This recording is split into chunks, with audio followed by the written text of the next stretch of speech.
ಗೌಡರು ದೇವೇಗೌಡರು ನಮ್ಮ ಗೌಡರು ದೇವೇಗೌಡರು ನಮ್ಮ ಗೌಡರು ದೇವೇಗೌಡರು. ಸನ್ಮಾನ್ಯ ಎಚ್ ಡಿ ದೇವೇಗೌಡ ಅವರು ಪ್ರಧಾನಮಂತ್ರಿಗಳಾಗಿ ಪ್ರಮಾಣ ವಚನ ಸ್ವೀಕರಿಸಿದ ಬೆಳ್ಳಿ ಹಬ್ಬದ ಸಂಭ್ರಮ ಮತ್ತು ಸಂತೋಷದಲ್ಲಿ ನಾವು ಈಗ ಇದ್ದೇವೆ. ಅವರು ಪ್ರಮಾಣ ವಚನ ಸ್ವೀಕರಿಸಿದ ನಂತರ ವೋಟ್ ಆಫ್ ಕಾನ್ಫಿಡೆನ್ಸ್ನ ಪಡ್ಕೊಂಡ್ರಲ್ಲ, ಆ ಸಂದರ್ಭದಲ್ಲಿ ಅವರು 2 ಭಾಷಣಗಳನ್ನು ಮಾಡ್ತಾರೆ. ಜೂನ್ 11 ಮತ್ತು ಜೂನ್ 12. ಜೂನ್ 11 ಸುಮಾರು 20 ನಿಮಿಷಗಳ ಕಾಲ ಮಾತನಾಡಿ ಅವರು ಮೋಷನನ್ನು ಮೂವ್ ಮಾಡ್ತಾರೆ. ಜೂನ್ 12ನೇ ತಾರೀಕು 1996 ಅವರು ಎಲ್ಲ 2 ದಿನಗಳ ಕಾಲ ನಡೆದ ಚರ್ಚೆಗೆ 50 ನಿಮಿಷಗಳ ಕಾಲ ಉತ್ತರವನ್ನು ಕೊಡ್ತಾರೆ. ಈಗ ಈ 2 ಭಾಷಣಗಳನ್ನು ನಾನು ಈ ಸಂದರ್ಭದಲ್ಲಿ ರಿವಿಸಿಟ್ ಮಾಡಿದೆ, ಮತ್ತೆ ಓದಿದೆ, ಮತ್ತೆ ಕೇಳಿಸ್ಕೊಂಡೆ. ಆ ಭಾಷಣಗಳ ಕೆಲವು ಸ್ಟೇಟ್ಮೆಂಟ್ಗಳು ನಮ್ಮ ಇವತ್ತಿನ ರಾಜಕೀಯ, ಇವತ್ತಿನ ಪ್ರಜಾಪ್ರಭುತ್ವದ ಸ್ಥಿತಿಗತಿಯ ಬಗೆಗೆ ಬೆಳಕನ್ನು ಚೆಲ್ತದೆ ಅಂತ ಅನಿಸಿ ನಾನು ಆ ಕೆಲವು ಸ್ಟೇಟ್ಮೆಂಟ್ಗಳನ್ನು, ಕೋಟ್ಗಳನ್ನು ಇಲ್ಲಿ ಓದಲಿಕ್ಕೆ ಇಷ್ಟಪಡ್ತೀನಿ.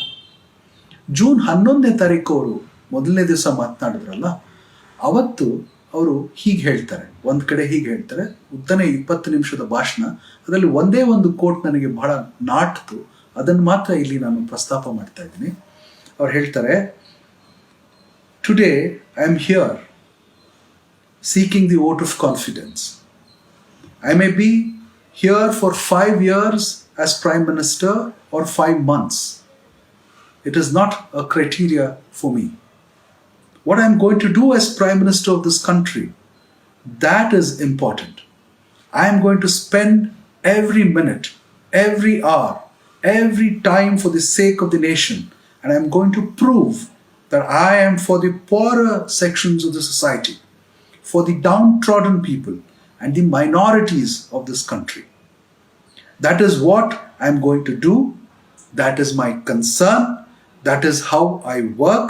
That is how I have worked so far.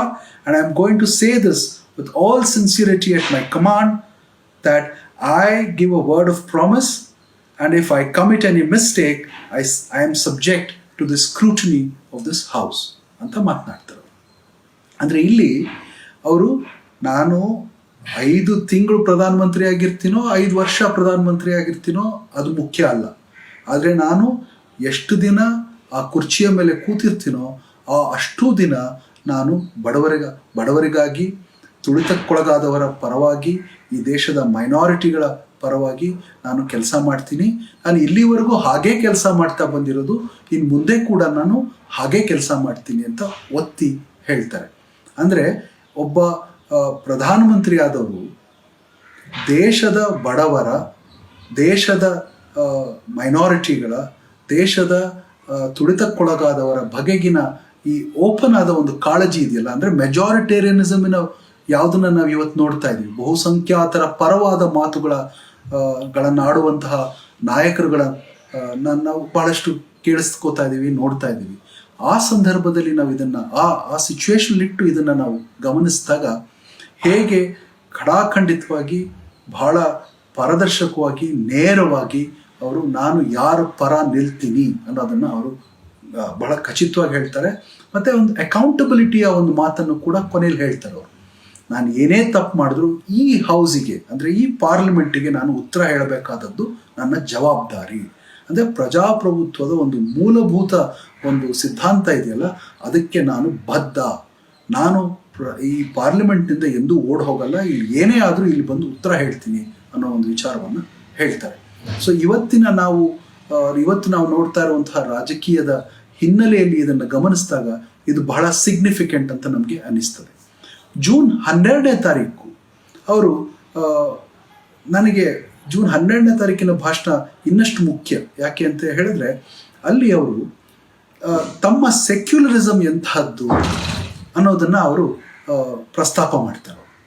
ಅಲ್ಲಿ ರಿಸರ್ವೇಷನ್ಸಿನ ಚರ್ಚೆ ಬಂದಿರ್ತದೆ, ಸೋಷಿಯಲ್ ಜಸ್ಟಿಸಿನ ಬಗ್ಗೆ ಚರ್ಚೆ ಬಂದಿರ್ತದೆ.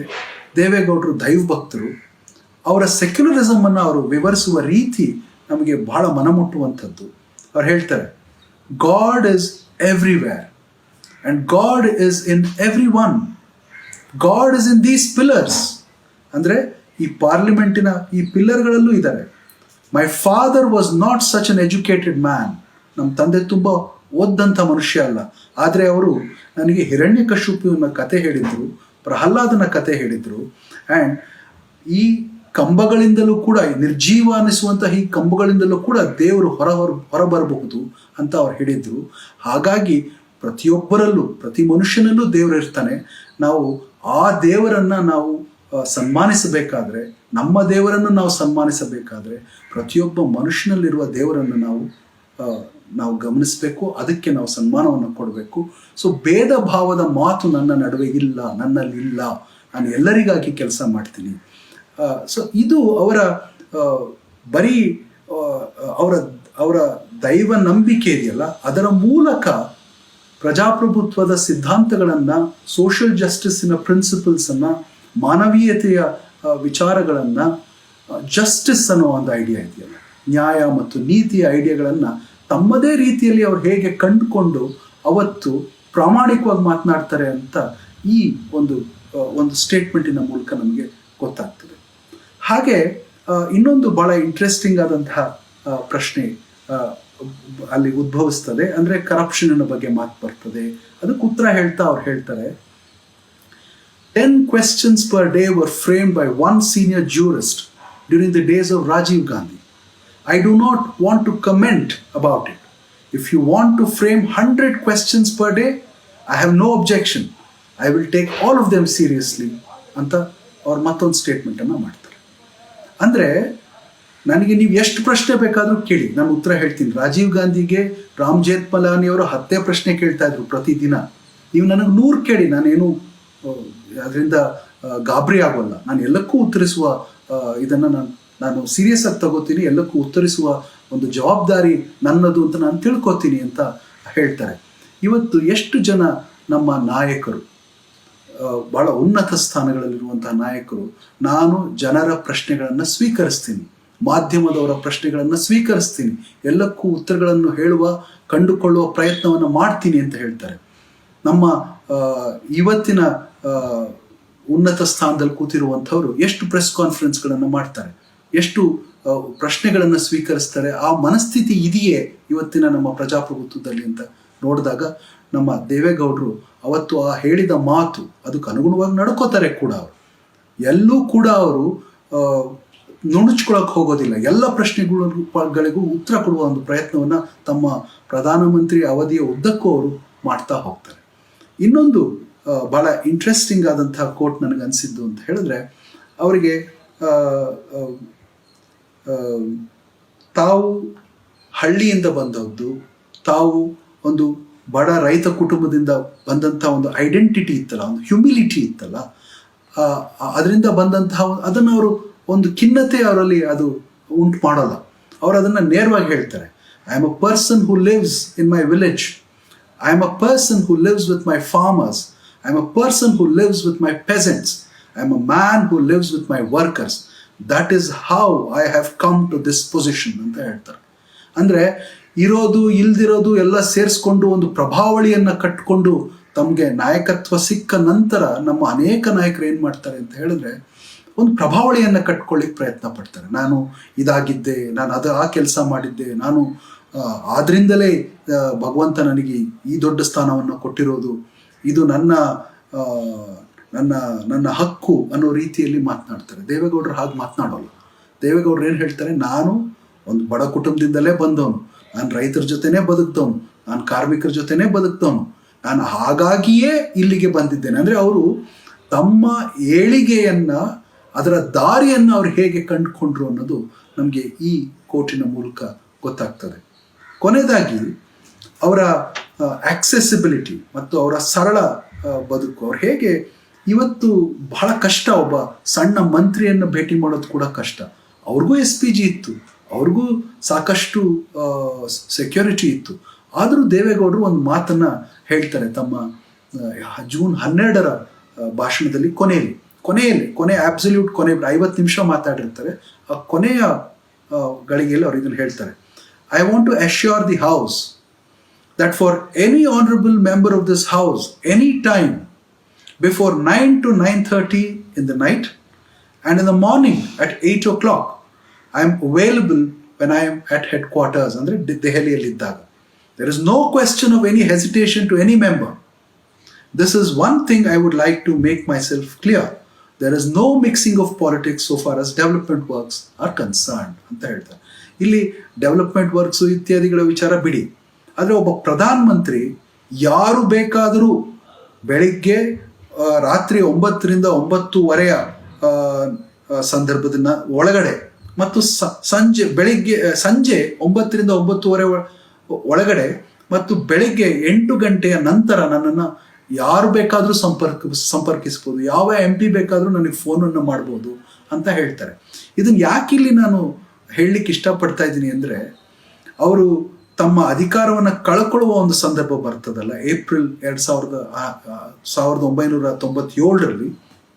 ಆಗ ಅಪೋಸಿಷನಲ್ಲಿದ್ದಂಥ MP ಗಳು ಅವರನ್ನು ಎಷ್ಟು ಬಾರಿ ಸಂಪರ್ಕಿಸಿದ್ವಿ ನಾವು, ಅವ್ರು ನಮಗೆ ರಾತ್ರಿ ಫೋನ್ ಮಾಡಿದಾಗ, ಮಧ್ಯರಾತ್ರಿ ಫೋನ್ ಮಾಡಿದಾಗ ತಾವೇ ಫೋನನ್ನು ಸ್ವೀಕರಿಸಿ ಏನು ಹೇಳಿದ್ರು, ಇದನ್ನೆಲ್ಲ ಅವ್ರು ರಿಕೌಂಟ್ ಮಾಡ್ತಾರೆ ಅಲ್ಲಿ.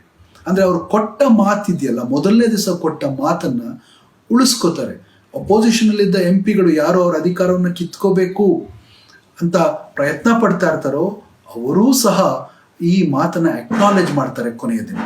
ಸೊ ಹಾಗಾಗಿ ಈ ಕೆಲವು ಕೋಟ್ಗಳನ್ನು ನಾವು ಈ ಸಂದರ್ಭದಲ್ಲಿ, ಅಂದರೆ ಅವರು ಪ್ರಮಾಣ ವಚನವನ್ನು ಸ್ವೀಕರಿಸಿದ ಬೆಳ್ಳಿ ಹಬ್ಬದ ಸಂದರ್ಭದಲ್ಲಿ ಸ್ಮರಿಸೋದು ಬಹಳ ಮುಖ್ಯ ಅನ್ನಿಸ್ತು. ಇನ್ನೂ ಬಹಳಷ್ಟಿದೆ, ಆದರೆ ಇಷ್ಟು ಈ ಸಂದರ್ಭಕ್ಕೆ ಸಾಕು ಅಂತ ಅನ್ನಿಸ್ತದೆ. ನಮಸ್ಕಾರ. ಪ್ರಧಾನಮಂತ್ರಿಗಳಾಗಿ ಸನ್ಮಾನ್ಯ HD ದೇವೇಗೌಡ ಅವರು ಪ್ರಮಾಣ ವಚನ ಸ್ವೀಕರಿಸಿದ ಬೆಳ್ಳಿ ಹಬ್ಬದ ಸಂದರ್ಭದಲ್ಲಿ ಸಂತೋಷದಲ್ಲಿ ನಾವು ಇದ್ದೇವೆ. ಅವರು ಈ ದೇಶ ಕಂಡ ಅಪರೂಪದ ರಾಜಕಾರಣಿ. ಅವ್ರು ಯಾಕೆ ಅಪರೂಪ ಆಗ್ತಾರೆ ಅನ್ನೋದಕ್ಕೆ ಹಲವರಿಗೆ, ಅಂದರೆ ಅವ್ರ ಜೊತೆ ಕೆಲಸ ಮಾಡಿದವ್ರಿಗೆ, ಅವ್ರ ಜೊತೆ ರಾಜಕಾರಣ ಮಾಡಿದವ್ರಿಗೆ ಹಲವು ಕಾರಣ ಇರ್ಬೋದು. ಆದರೆ ನನಗೆ ವಿಶೇಷವಾಗಿ ಅವ್ರು ಯಾಕೆ ಅಪರೂಪವಾಗಿ ಕಾಣ್ತಾರೆ ಅಂತ ಹೇಳಿದ್ರೆ, ಅವರು ಬಹಳ ಅಧ್ಯಯನಶೀಲ ರಾಜಕಾರಣಿ. ಅವರ ಅಧ್ಯಯನಶೀಲತೆ ಎಲ್ಲಿಂದ ಬರ್ತದೆ, ಹೇಗೆ ಬೆಳೆಸ್ಕೊಂಡ್ರು, ಹೇಗೆ ಅದನ್ನು ಅವರು ಬೇರೆ ಬೇರೆ ಮಜಲುಗಳಿಗೆ ತೆಗೆದುಕೊಂಡು ಹೋದರು ಅನ್ನೋದನ್ನು ಗಮನಿಸಿದ್ರೆ ನಮಗೆ ಬಹಳ ಅಚ್ಚರಿ ಆಗ್ತದೆ. ಬಹುಶಃ ಅವರು ದೇವರಾಜ್ ಅರಸರಿಗೆ ಅಪೋಸಿಷನ್ ಲೀಡರ್ ಆಗಿದ್ದಂತಹ ಸಂದರ್ಭದಲ್ಲಿ ಬೈ ಡಿಫಾಲ್ಟ್ ಅವರು PSC ಚೇರ್ಮನ್ ಕೂಡ ಆಗಿದ್ರು. ಆ ಸಂದರ್ಭದಲ್ಲಿ ಅವರು ಈ ಅನೇಕ ಸರ್ಕಾರಿ ರಿಪೋರ್ಟ್ಗಳನ್ನು ಬಹಳ ಸೂಕ್ಷ್ಮವಾಗಿ ಓದಲಿಕ್ಕೆ, ಅಧ್ಯಯನ ಮಾಡಲಿಕ್ಕೆ ಪ್ರಾರಂಭ ಮಾಡ್ತಾರೆ. ಬಹುಶಃ ಅದು ಅವರ ಈ ಅಧ್ಯಯನಶೀಲತೆಯ ಪ್ರಾರಂಭ ಅಂತ ನಾವು ಅಂದ್ಕೋಬಹುದು. ಆ ಸಂದರ್ಭದಲ್ಲಿ ಈ ಕ್ರಿಯೇಟ್ ಆದಂತಹ ಈ ಅಧ್ಯಯನಶೀಲತೆ ಬೇರೆ ಬೇರೆ ಮಜಲುಗಳಿಗೆ ಹೋಗುತ್ತದು. ಅವರ ಕ್ಯಾರಿಯರ್ ಪ್ರೋಗ್ರೆಸ್ ಆಗ್ತಿದ್ದಂಗೆ, ಅವರು ಎತ್ತರದ ಸ್ಥಾನಗಳಿಗೆ ಹೋಗ್ತಾ ಇದ್ದಂಗೆ ಅವರು ಇದನ್ನು ಬಿಟ್ಕೊಡಲ್ಲ. ಬರೀ ರಾಜಕಾರಣದ ಮೇಲೆ ಇಲ್ಲಲ್ಲ, ಅವರು ಅಧ್ಯಯನಶೀಲತೆಯನ್ನು ಬೆಳೆಸ್ಕೋತಾ ಹೋಗ್ತಾರೆ. ಅವರು ದೇವೇಗೌಡರು ಎಂದೂ ಕೂಡ ತಾವು ಮಾಡುವ ಅಧ್ಯಯನವನ್ನು ಬಹಿರಂಗವಾಗಿ ಕೋಟ್ ಮಾಡೋದು, ಬಹಿರಂಗವಾಗಿ ಅದರ ಬಗ್ಗೆ ಹೇಳ್ಕೊಳ್ಳೋದು ಅವ್ರು ಮಾಡ್ಲಿಕ್ಕೆ ಹೋಗಲ್ಲ. ಅದು ಅವರ ಹೋಮ್ವರ್ಕ್ ಅಂತ ತಿಳಿತಾರೆ, ಜೀರ್ಣಿಸ್ಕೋತಾರೆ. ಅವರಿಗೆ ಬಹಳ ಅದ್ಭುತವಾದ ಗ್ರಹಣ ಶಕ್ತಿ ಇದೆ ಮತ್ತು ಎಲ್ಲವನ್ನೂ ಸಾಮಾನ್ಯ ಜ್ಞಾನ ಅನ್ನುವ ರೀತಿಯಲ್ಲಿ ಅವರು ಅದನ್ನು ಬೇರೆಯವರಿಗೆ ದಾಟಿಸ್ತಾರೆ. ಅದು ಅವರು ದೊಡ್ಡ ಗ್ರಂಥಗಳನ್ನು ಓದಿ, ದೊಡ್ಡ ರಿಪೋರ್ಟ್ಗಳನ್ನು ಓದಿ ಮಾಡಿಕೊಂಡದ್ದು ಅಂತ ಅವ್ರು ಎಂದೂ ಕೂಡ ಅದನ್ನು ಹೇಳಲಿಕ್ಕೆ ಹೋಗಲ್ಲ. ಅದು ಅವರ ವಿಶೇಷತೆ. ಅವರು ಓದ್ತಾರೆ ಅನ್ನೋದೇ ಅನೇಕ ಜನರಿಗೆ ಗೊತ್ತಿಲ್ಲ. ಈಗ ಉದಾಹರಣೆಗೆ ಅವರ ಪಾರ್ಲಿಮೆಂಟ್ ಸ್ಪೀಚಸ್ಸನ್ನು ನೀವು ನೋಡ್ತಾ ಹೋದರೆ ಅವರ ಅಧ್ಯಯನಶೀಲತೆಯ ಛಾಪು ನಿಮಗೆ ಅಲ್ಲಿ ಕಾಣ್ತದೆ. 1991ರಿಂದ ಅವರು ಮುಖ್ಯಮಂತ್ರಿ ಆಗುವ ಕಾಲದವರೆಗೂ ಅವರು ಮಾಡಿದ ಭಾಷಣಗಳಲ್ಲಿ ನಿಮಗೆ ಸಿಗುವಂಥ ಅಂಕಿಅಂಶಗಳು, ಪರ್ಸ್ಪೆಕ್ಟಿವ್ಸ್ ಅಂತ ನಾವೇನು ಹೇಳ್ತೀವಿ, ಬೇರೆ ಬೇರೆ ದೃಷ್ಟಿಕೋನಗಳು, ಮತ್ತು ಜಗತ್ತನ್ನು ನೋಡುವ ಕ್ರಮ ಎಲ್ಲವೂ ಕೂಡ ನಿಮ್ಗೆ ಅಲ್ಲಿ ಸಿಗ್ತಾ ಹೋಗ್ತದೆ. ನಾನು ಹಲವಾರು ಬಾರಿ ವಿಚಾರಿಸಿದಾಗ ಬಹುಶಃ ಒಬ್ಬ ಪಾರ್ಲಿಮೆಂಟೇರಿಯನ್ ಆಗಿ ಒಬ್ಬ ಲೆಜಿಸ್ಲೇಟರ್ ಆಗಿ ಅವರು ಪಾರ್ಲಿಮೆಂಟಿನ ಮತ್ತು ಅಸೆಂಬ್ಲಿನ ಲೈಬ್ರರಿಯನ್ನು ಬಳಸಿದಷ್ಟು ಬಹುಶಃ ಬೇರೆ ಒಬ್ಬ ರಾಜಕಾರಣಿ ಬಳಸಿರೋದಕ್ಕೆ ಸಾಧ್ಯ ಇಲ್ಲ ಅಂತ ನನ್ನ ಅನಿಸಿಕೆ. ಈ ಅಧ್ಯಯನಶೀಲತೆ ಅವರ ಗವರ್ನೆನ್ಸಲ್ಲಿ, ಅವರ ಅಡ್ಮಿನಿಸ್ಟ್ರೇಷನಲ್ಲಿ ಬಹಳ ಬೇರೆ ಬೇರೆ ರೀತಿ ಕೆಲಸ ಮಾಡಿಬಿಡುತ್ತೆ. ಒಂದು ಉದಾಹರಣೆ ಕೊಡೋದಾದರೆ, ಅಥವಾ ಎರಡು ಉದಾಹರಣೆಯನ್ನು ಕೊಡೋದಾದರೆ, ಈಗ ಆಲ್ಮಟ್ಟಿಯ ಡ್ಯಾಮನ್ನು ಕಟ್ಟುವ ಸಂದರ್ಭದಲ್ಲಿ ಅವರು ವರ್ಲ್ಡ್ ಬ್ಯಾಂಕಿನ ಜೊತೆಗೆ ಒಂದು ರೀಸೆಟಲ್ಮೆಂಟ್ ಆ್ಯಂಡ್ ರಿಹ್ಯಾಬಿಲಿಟೇಷನ್ ಪ್ಯಾಕೇಜನ್ನು ನೆಗೋಷಿಯೇಟ್ ಮಾಡ್ತಾರೆ. ಅದನ್ನು ಎಷ್ಟು ಕರಾರುವಕ್ಕಾಗಿ, ಸೂಕ್ಷ್ಮವಾಗಿ ಮತ್ತು ಅದರ ಇಂಪ್ಲಿಕೇಶನ್ಸ್ ಎಲ್ಲವನ್ನು ಅರ್ಥ ಮಾಡ್ಕೊಂಡು ಅವ್ರು ನೆಗೋಷಿಯೇಟ್ ಮಾಡಿ ಆ ಪ್ಯಾಕೇಜನ್ನು ಅವರು ಕೊಡ್ತಾರೆ ಜನಕ್ಕೆ ಅಂತಂದರೆ, ಅದು ವರ್ಲ್ಡ್ ಬ್ಯಾಂಕ್ನಲ್ಲಿ ಎಷ್ಟು ಪಾಪ್ಯುಲರ್ ಆಗುತ್ತೆ ಅಂತ ಹೇಳಿದ್ರೆ, ಬೇರೆ ಬೇರೆ ಸೌತ್ ಏಷ್ಯನ್ ಕಂಟ್ರೀಸ್ ತಮ್ಮ ದೇಶದಲ್ಲಿ ಅದೇ ರೀತಿಯಾದ ಡಿಸ್ಪ್ಲೇಸ್ಮೆಂಟ್ ಆದಾಗ, ಯಾವುದೋ ಒಂದು ಡೆವಲಪ್ಮೆಂಟ್ ವರ್ಕಿಗೆ ಸಂಬಂಧಪಟ್ಟಂಗೆ ದೊಡ್ಡ ಡ್ಯಾಮ್ ಕಟ್ಟಬೇಕಾದಾಗ ಅನೇಕ ಜನ ಡಿಸ್ಪ್ಲೇಸ್ ಆಗ್ತಾರೆ. ಆ ಸಂದರ್ಭದಲ್ಲಿ R&R package, resettlement and rehabilitation ಪ್ಯಾಕೇಜನ್ನು ಅವರು ಕೊಡಬೇಕಾದ ಸಂದರ್ಭದಲ್ಲಿ ಅವರೆಲ್ಲರೂ ಕೂಡ ಬಹಳ ಪಾಪ್ಯುಲರ್ ಆಗಿ ನಮಗೂ ದೇವೇಗೌಡ ಪ್ಯಾಕೇಜ್ ಕೊಡಿ ಅಂತ ಹೇಳ್ತಾ ಇದ್ರು. ಮತ್ತು ಅವರು ಅವರ ಅಧ್ಯಯನಶೀಲತೆ ಅವರ ಎರಡು ದೊಡ್ಡ ಬಡ್ಜೆಟ್ಗಳನ್ನು ಪ್ರೆಸೆಂಟ್ ಮಾಡ್ತಾರಲ್ಲ ಪ್ರಧಾನಮಂತ್ರಿಗಳಾಗಿ, ಅದರಲ್ಲೂ ಕೂಡ ಕಾಣ್ತದೆ. ತುಂಬ ಜನ ಕ್ರೆಡಿಟನ್ನು ಚಿದಂಬರಂ ಅವರಿಗೆ ಕೊಟ್ಬಿಡ್ತಾರೆ, ಆದರೆ ಆಂತರಿಕವಾಗಿ ಬಹಳ ಚರ್ಚೆ ನಡೀತದೆ, ಬಹಳ ಹಗ್ಗ ಜಗ್ಗಾಟ ನಡೀತದೆ, ಬಹಳ ದೇವೇಗೌಡರು ಅಸರ್ಟ್ ಮಾಡ್ಕೋತಾರೆ ತಮ್ಮನ್ನು ತಾವು. ಆ ಅಸರ್ಷನಿನ ಹಲವು ನಿದರ್ಶನಗಳು ಆ ಬಡ್ಜೆಟ್ಗಳಲ್ಲಿ ನಮಗೆ ಕಾಣಸಿಗುತ್ತೆ. ಎಸ್ಪೆಷಲಿ ಅವರು ಮಂಡಿಸಿದ 96ರ ಬಡ್ಜೆಟ್ಟು 97ರ ಹೊತ್ತಿಗೆ ಎಷ್ಟು ಇಂಪ್ಯಾಕ್ಟನ್ನು ಬೀರಿರ್ತದೆ ಅಂತ ಹೇಳಿದ್ರೆ, ಇವತ್ತಿಗೂ ಕೂಡ ದೇವೇಗೌಡರ ಕಾಲದಲ್ಲಿ ನಾವು ಕಂಡಂತಹ ಅಗ್ರಿಕಲ್ಚರಲ್ ಗ್ರೋತ್ ರೇಟ್ ಇದೆಯಲ್ಲ, ಅದು ಬೇರೆ ಯಾವ ಪ್ರಧಾನಿಯ ಅಡಿಯಲ್ಲೂ ಕಂಡಿಲ್ಲ. ಅಂದರೆ ಸುಮಾರು 8% ಅಷ್ಟು ಗ್ರೋತ್ ರೇಟ್ ಅದು. ಆಮೇಲೆ ಅದು ವಾಜಪೇಯಿನವ್ರ ಕಾಲಕ್ಕೆ 3-4% ಬಂದು ನಿಂತ್ಕೊಳ್ಳುತ್ತೆ, ಅನಂತರ ಇನ್ನಷ್ಟು ಕುಸಿತದದು. ಸೊ ಇದು ದೇವೇಗೌಡರ ಅಧ್ಯಯನಶೀಲತೆ ಮತ್ತು ಅವರ ಸ್ಟಡಿ ಅಂತ ನಾವೇನನ್ನು ಹೇಳ್ತೀವಿ ಅದರ ಪ್ರತಿಫಲ. ಯಾಕೆಂದರೆ ಅವರು ಓದ್ಕೊಂಡಿರ್ತಾರೆ, ಅದನ್ನು ಸರಿಯಾಗಿ ಗ್ರಹಿಸಿರ್ತಾರೆ, ಅದನ್ನು ತಮ್ಮ ಬೇರೆ ರಾಜಕೀಯ ಅನುಭವದ ನಡುವೆ ತಗೊಂಡೋಗಿ ಇಡ್ತಾರೆ. ಆ ಅನುಭವದ ಮೂಲಕ ಅದನ್ನು ಪಸರಿಸೋದಕ್ಕೆ ಪ್ರಯತ್ನ ಪಡ್ತಾರೆ, ಅದನ್ನೊಂದು ಪಾಲಿಸಿಯಾಗಿ ಕನ್ವರ್ಟ್ ಮಾಡ್ತಾರೆ. ಸೊ ಇದು ಅವರ ವಿಶೇಷತೆ. ಇನ್ನೊಂದು ಉದಾಹರಣೆ ಕೊಡೋದಾದರೆ, ಈಗ ಬಾಂಗ್ಲಾದೇಶದ ಅನೇಕರಿಗೆ ಗೊತ್ತಿಲ್ಲ, ಬಾಂಗ್ಲಾದೇಶದ ಜನ ದೇವೇಗೌಡರ ಬಗೆಗೆ ಬಹಳ ಪೂಜ್ಯ ಭಾವವನ್ನು ಇಟ್ಕೊಂಡಿದ್ದಾರೆ. ಕಾರಣ ಏನು ಅಂತ ಹೇಳಿದ್ರೆ, ದೇವೇಗೌಡರು ಗಂಗಾ ನದಿಯನ್ನು ಬಾಂಗ್ಲಾದೇಶಕ್ಕೆ ಹರಿಸ್ತಾರೆ. ಅಂದರೆ ಫರಾಕಾ ಬ್ಯಾರೇಜಿನ ಪ್ರಾಬ್ಲಮನ್ನು ಸಾಲ್ವ್ ಮಾಡ್ತಾರೆ. 40 ವರ್ಷ ಕಗ್ಗಂಟಾಗಿದ್ದಂತಹ ಒಂದು ಸಮಸ್ಯೆಯನ್ನು ದೇವೇಗೌಡರು ಸುಮಾರು 1-2 ವಾರಗಳಲ್ಲಿ ನಿಭಾಯಿಸ್ಬಿಡ್ತಾರೆ ಅವರು.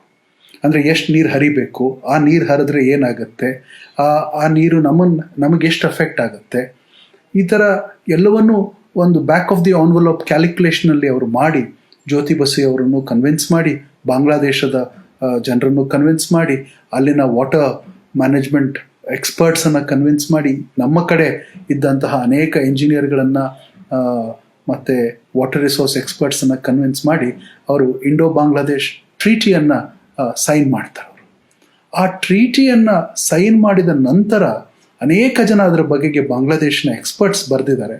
ಅವ್ರು ಹೇಳ್ತಾರೆ, 40 ವರ್ಷ ಇದನ್ನು ಸಾಲ್ವ್ ಮಾಡೋಕ್ಕಾಗದೇ ಇದ್ದಂತಹ ಸಂದರ್ಭದಲ್ಲಿ ದೇವೇಗೌಡರು ಅದನ್ನು ಎಷ್ಟು ಸುಲಭವಾಗಿ ನಿಭಾಯಿಸಿದ್ರು ಅಂತ ಹೇಳಿದ್ರೆ, ಅದಕ್ಕೆ ಕಾರಣ ಅವರ ರಾಜಕೀಯ ಚಾಣಾಕ್ಷತನ ಒಂದಾಗಿದ್ರೆ, ರಾಜಕೀಯ ಚಾಣಾಕ್ಷತನ ಒಂದಾಗಿದ್ರೆ, ಅವರ ಟೆಕ್ನಿಕಲ್ ನಾಲೆಡ್ಜ್ ಕೂಡ ಅಷ್ಟೇ ಮುಖ್ಯವಾಗಿತ್ತು, ಅವರ ಅಧ್ಯಯನ ಕೂಡ ಅಷ್ಟೇ ಮುಖ್ಯವಾಗಿತ್ತು. ಯಾಕೆಂದರೆ ಅಲ್ಲಿ ಯಾರೇ ಬಂದರೂ ಏನೇ ಒಬ್ಜೆಕ್ಷನ್, ಯಾಕೆ ತುಂಬ ಗೊಂದಲ ಇತ್ತು, ಆ ಏನೇ ಒಬ್ಜೆಕ್ಷನನ್ನು ನಿಭಾಯಿಸೋದಕ್ಕೆ ಪ್ರಧಾನಮಂತ್ರಿಗಳಿಗೆ ಅಷ್ಟೊಂದು ಗೊತ್ತಿದ್ದಾಗ ಎಲ್ಲರೂ ಕೂಡ ಅದಕ್ಕೆ ಒಪ್ಪಬೇಕಾಗಿ ಬಂತು. ಇದು ಅವರ ಜೀವಮಾನದ ಅತ್ಯಂತ ದೊಡ್ಡ ಸಾಧನೆ. ಇವತ್ತವರೆಗೂ ಕೂಡ ಅಲ್ಲಿ ಸಮಸ್ಯೆ ಬಂದಿಲ್ಲ. ಫರಾಕಾ ಸಮಸ್ಯೆ ಇವತ್ತವರೆಗೂ ಅವತ್ತು ಸಾಲ್ವ್ ಮಾಡಿದ್ದು, ಇವತ್ತವರೆಗೂ ಅದು ಮತ್ತೆ ಒಂದು ಸಮಸ್ಯೆಯಾಗಿ ಉದ್ಭವ ಆಗಿಲ್ಲ. ತೀಸ್ತಾ ಹಾಗೆ ಪ್ರಾಬ್ಲಮ್ ಆಗಿ ಉಳ್ಕೋತು. ಬಹುಶಃ ದೇವೇಗೌಡರು ಇದ್ದಿದ್ರೆ ಅದನ್ನು ಕೂಡ ಅವರು ಸಾಲ್ವ್ ಮಾಡಿರೋರು. ಸೊ ಈ ಸಂದರ್ಭದಲ್ಲಿ ಮತ್ತೊಂದು ವಿಚಾರ ಬಂದದ್ದೇನು ಅಂತ ಹೇಳಿದ್ರೆ, ದೇವೇಗೌಡರು ಈ ಜಗತ್ತಿನ one of the finest water basin planners ಅಂತ. ಅವ್ರಿಗೆ ಹೇಗೆ ಆ ರೀತಿಯಾದಂತಹ ಒಂದು ಶಕ್ತಿ ಬಂತು, ಅಥವಾ ಹೇಗೆ ಅವರು ಅಷ್ಟು ಅದ್ಭುತವಾದ ವಾಟರ್ ಬೇಸಿನ್ ಪ್ಲಾನಿಂಗನ್ನು ಕಲಿತರು, ಮತ್ತು ಇಂಟ್ಯೂಟಿವ್ ಆಗಿ ಅದನ್ನು ಹೇಗೆ ಅವರು ಅದರ ಬಗ್ಗೆ ಮಾತನಾಡ್ತಾರೆ, ಇದೆಲ್ಲರಿಗೂ ತುಂಬ ಕುತೂಹಲ ಇರುವಂತಹ ವಿಚಾರ. ದೇವೇಗೌಡರನ್ನೇ ನೀವು ಈ ವಿಚಾರವಾಗಿ ಕೇಳಿದ್ರೆ ಅವರು ದೇವರು ಏನೋ ಅನುಗ್ರಹ ಮಾಡಿದ್ರು ಅನ್ನೋ ಒಂದು ಮಾತಲ್ಲಿ ತೇಲಿಸ್ಬಿಡ್ತಾರೆ ಅವರು. ಬಟ್ ಆದರೆ ತುಂಬ ಜನ ಬಹಳ ದೊಡ್ಡ ಎಕ್ಸ್ಪರ್ಟ್ಸಿಗೆ ಬಹಳ ಕುತೂಹಲದ ಪ್ರಶ್ನೆ ಏನು ಅಂತ ಹೇಳಿದ್ರೆ, ದೇವೇಗೌಡರಿಗೆ ಒಂದು ವಾಟರ್ ಬೇಸಿನ್ ಮ್ಯಾಪನ್ನು ಕೊಟ್ಬಿಟ್ಟು 48 ಗಂಟೆಗಳ ಕಾಲ ಕೊಟ್ಟರೆ ಎಲ್ಲಿ ಡ್ಯಾಮ್ ಬರಬೇಕು, ನೀರು ಯಾವ ರೀತಿಯಾಗಿ ಹರಿಬೇಕು, ಯಾವ ದಿಕ್ಕಲ್ಲಿ ಹರಿಬೇಕು, ಎಷ್ಟು ಹರಿಬೇಕು, ಇವೆಲ್ಲವನ್ನು ಕೂಡ ಭಾಳ ಇಂಟ್ಯೂಟಿವ್ ಆಗಿ ಮಾತನಾಡ್ಲಿಕ್ಕೆ ಶುರು ಮಾಡಿಬಿಡ್ತಾರೆ. ಅದು ತುಂಬ ಜನಕ್ಕೆ ಅಚ್ಚರಿಯನ್ನು ಉಂಟು ಮಾಡ್ತದೆ. ಇನ್ನೊಂದು ವಿಚಾರ ಅಂತ ಹೇಳಿದ್ರೆ, ದೇವೇಗೌಡರು ತಮ್ಮ ಸುತ್ತ ಎಕ್ಸ್ಪರ್ಟ್ಸನ್ನು ಇಟ್ಕೋತಾರೆ, ಒಳ್ಳೆಯ ಜನರನ್ನು ಇಟ್ಕೋತಾರೆ, ಅಂದರೆ ಒಳ್ಳೆಯ ಅಧಿಕಾರಿಗಳನ್ನು ಇಟ್ಕೋತಾರೆ. ಆದರೆ ಇವರ ಮೂಲಕ ಅವರು ಗವರ್ನೆನ್ಸನ್ನು ಮಾಡಲಿಕ್ಕೆ ಹೋಗಲ್ಲ. ಅಂದರೆ ಇಲ್ಲಿ ಯಾಕೆ ಅದನ್ನು ಕ್ಲಾರಿಫೈ ಮಾಡಬೇಕು ಅಂತ ಹೇಳಿದ್ರೆ, ಅವ್ರದ್ದು ಎಂದೂ ಕೂಡ ಟೆಕ್ನೋಕ್ರಾಟಿಕ್ ಗವರ್ನೆನ್ಸಿನ ಮಾಡೆಲ್ ಅಲ್ಲ. ಅಂದರೆ ಅಧಿಕಾರಿಗಳ ಮೂಲಕ, ಎಕ್ಸ್ಪರ್ಟ್ಸ್ಗಳ ಮೂಲಕ ಸರ್ಕಾರವನ್ನು ನಡೆಸುವಂತಹ ಮನಸ್ಥಿತಿ ಅವರಲ್ಲ. ಅವರು ಯಾವಾಗಲೂ ಜನ ಮತ್ತು ಎಕ್ಸ್ಪರ್ಟ್ಸಿನ ನಡುವೆ ಒಂದು ಇಂಟರ್ಫೇಸ್ ಆಗಿ ಯಾವಾಗಲೂ ಉಳಿತಾರೆ. ಅಂದರೆ ಪೊಲಿಟಿಕಲ್ ಪ್ರೋಸೆಸ್ ಅಂತ ಇರ್ತದಲ್ಲ, ಅದನ್ನು ಯಾವತ್ತೂ ಅವರು ಸ್ಯಾಕ್ರಿಫೈಸ್ ಮಾಡೋದೇ ಇಲ್ಲ.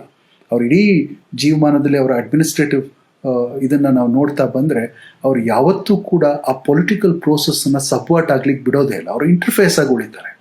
ಇದು ಯಾಕೆ ಈ ಪಾಯಿಂಟನ್ನು ನಾನು ಒತ್ತಿ ಹೇಳ್ತಾ ಇದ್ದೀನಿ ಅವರ ಮೆಥಡ್ ಆಫ್ ಅಡ್ಮಿನಿಸ್ಟ್ರೇಷನ್ ಬಗೆಗೆ ಅಂತ ಹೇಳಿದ್ರೆ, ಟೆಕ್ನೋಕ್ರಾಟಿಕ್ ಗವರ್ಮೆಂಟ್ಸ್ ಈ ಜಗತ್ತಿನಾದ್ಯಂತ ಬಂದು ರೈಟ್ ವಿಂಗ್ ಪಾಪ್ಯುಲಿಸಮ್ ಜಾಸ್ತಿ ಆಯಿತು ಅನ್ನುವ ದೊಡ್ಡ ಅಧ್ಯಯನಗಳು ಈಗ ಅಮೆರಿಕದಲ್ಲಿ ನಡೀತಾ ಇವೆ. ಒಬಾಮಾ ಹೇಗೆ ತಪ್ಪು ಮಾಡ್ದ, ಅಂದರೆ ಬರೀ ಟೆಕ್ನೋಕ್ರಾಟ್ಸನ್ನು ತನ್ನ ಸುತ್ತ ಇಟ್ಕೊಂಡು ಹೇಗೆ ತಪ್ಪು ಮಾಡ್ದ, ಕ್ಲಿಂಟನ್ ಅದೇ ತಪ್ಪನ್ನು ಹೇಗೆ ಮಾಡ್ದ, ಇವ್ರುಗಳು ಮಾಡಿದ ತಪ್ಪಿನಿಂದಾಗಿ ಅಮೆರಿಕದ ಜನ ಒಬ್ಬ ಟ್ರಂಪನ್ನು ಅನುಭವಿಸಬೇಕಾದಂತಹ ಒಂದು ಸಂದರ್ಭ ಹೇಗೆ ಉಟ್ಕೋತು.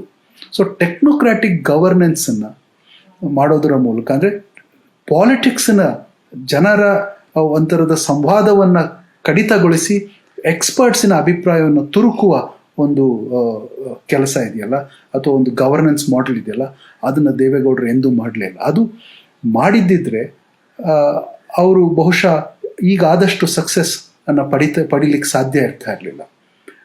ಸೊ ಇದು ನಾವು ದೇವೇಗೌಡರ ಒಂದು ವಿಶೇಷತೆ. ಅದು ಅಂದರೆ ಬಹಳ ಸುಲಭ ಎಕ್ಸ್ಪರ್ಟ್ಸು ಮತ್ತು ಅಧಿಕಾರಿಗಳನ್ನ ಇಟ್ಕೊಂಡು ಗವರ್ನೆನ್ಸನ್ನು, ಅಡ್ಮಿನಿಸ್ಟ್ರೇಷನನ್ನು ಮಾಡೋದು. ಆದರೆ ಜನರ ಅಭಿಪ್ರಾಯಕ್ಕೂ ಬೆಲೆ ಕೊಟ್ಟು ಜನರ ಪ್ರತಿನಿಧಿಯಾಗಿ ಉಳಿಯೋದು ಪ್ರಜಾಪ್ರಭುತ್ವದ ನಿಜವಾದ ಒಂದು ಥರದ ಸಿಂಬಲ್ ಆಗಿ ದೇವೇಗೌಡರು ನಮಗೆ ಕಾಣಕ್ಕೆ ಶುರು ಮಾಡ್ತಾರೆ. ಸೊ ಇದಿಷ್ಟು ನಾವು ಅವರ ಬೆಳ್ಳಿ ಹಬ್ಬದ ಸಂದರ್ಭದಲ್ಲಿ ಸ್ಮರಿಸಬೇಕು. ಮತ್ತು ಅವರು ಹಿ ಹಸ್ ಲಾಸ್ಟೆಡ್ ಫಾರ್ 25 years, ಅಂದರೆ 25 ವರ್ಷಗಳ ಕಾಲ ಅವ್ರು ಪ್ರಧಾನಮಂತ್ರಿ ಪಟ್ಟದಿಂದ ಇಳಿದು 25 ವರ್ಷಗಳ ಕಾಲ ಕೂಡ ರೆಲೆವೆಂಟ್ ಆಗಿ ಉಳಿದಿದ್ದಾರೆ.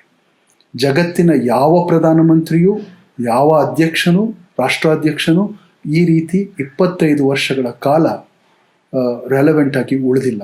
ಮತ್ತೊಂದು ಉದಾಹರಣೆ ಕಾಣಿಸಲ್ಲ ನಿಮಗೆ ಜಗತ್ತಿನಲ್ಲಿ ದೇವೇಗೌಡರನ್ನ ಬಿಟ್ಟರೆ. ಸೊ ಇದು ಯಾಕೆ ಅವರು ಹಾಗೆ ರೆಲೆವೆಂಟ್ ಆಗಿ ಉಳಿದ್ರು, ಅವ್ರು ರೆಲೆವೆಂಟ್ ಆಗಿ ಉಳಿಬೇಕಾದ್ರೆ ಅವ್ರು ಏನೇನು ಮಾಡಿದ್ರು, ಮತ್ತು ಅವರ ರಾಜಕಾರಣವನ್ನು ಹೇಗೆ ನೋಡ್ತಾರೆ, ಇದೆಲ್ಲಕ್ಕೂ ಕೂಡ ನಮಗೆ ಬೇರೆ ಸಂದರ್ಭದಲ್ಲಿ ಮಾತನಾಡುವ ಅವಕಾಶ ಸಿಗ್ತದೆ ಅಂತ ಅಂದ್ಕೊಂಡು ನಾನು ಈ ಸಂದರ್ಭದಲ್ಲಿ ಈ 4 ಮಾತುಗಳನ್ನು ಹೇಳಿ ಬಹಳ ಸಂತೋಷ ಆಯಿತು ಅಂತ ಹೇಳಿ ನಮಸ್ಕರಿಸ್ತೀನಿ. ನಮಸ್ಕಾರ.